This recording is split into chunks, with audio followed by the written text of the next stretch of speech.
2026 বিশ্বকাপ বাছাই পর্ব খেলতে 6 সেপ্টেম্বর এবং 10 সেপ্টেম্বর মাঠে নামছে আলবি সেলেস্তারা। 6 সেপ্টেম্বর বাংলাদেশ সময় ভোর 6টায় ম্যাচটি অনুষ্ঠিত হবে আর্জেন্টিনার প্রতিপক্ষ চিলি। এরপর সেই একই সপ্তাহে 10 সেপ্টেম্বর পরের ম্যাচ তাদের সামনে চ্যালেঞ্জ কলম্বিয়া।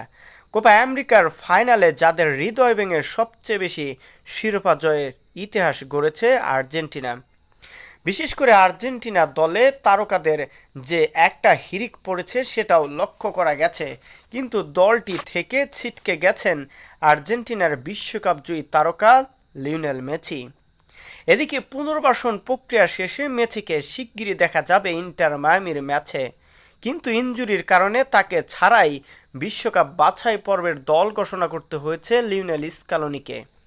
মেসি ছাড়া আর্জেন্টিনা যে কতটা নির্জীব এবং অসহায় সেটা আমরা পূর্বেই অনুধাবন করেছি।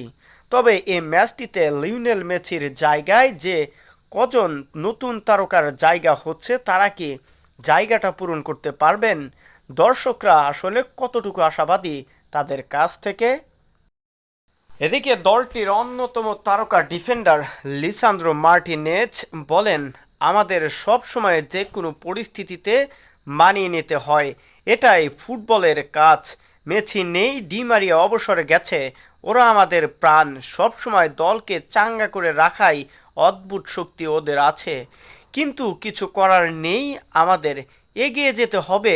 মেসি ডি মারিয়াদের ছাড়া খেলা আমাদের জন্য অনেক বড় চ্যালেঞ্জ। মেসি ডি মারিয়াকে ছাড়াই বাছাই পর্বের 2 ম্যাচ জিতে শীর্ষস্থান ধরে রাখতে চায় আর্জেন্টিনা। লিসান্দ্রো মার্টিনেজ বলেন, চিলি ও কলম্বিয়ার বিপক্ষে ম্যাচ দুটো আমাদের কাছে খুবই গুরুত্বপূর্ণ।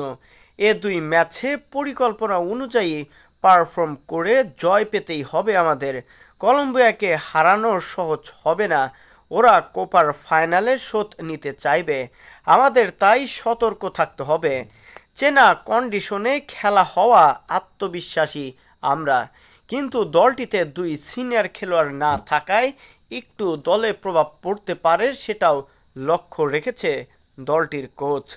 কিন্তু আমরা খুব ভালো কিছুই দেওয়ার চেষ্টা করব আমাদের ঘরের মাঠে।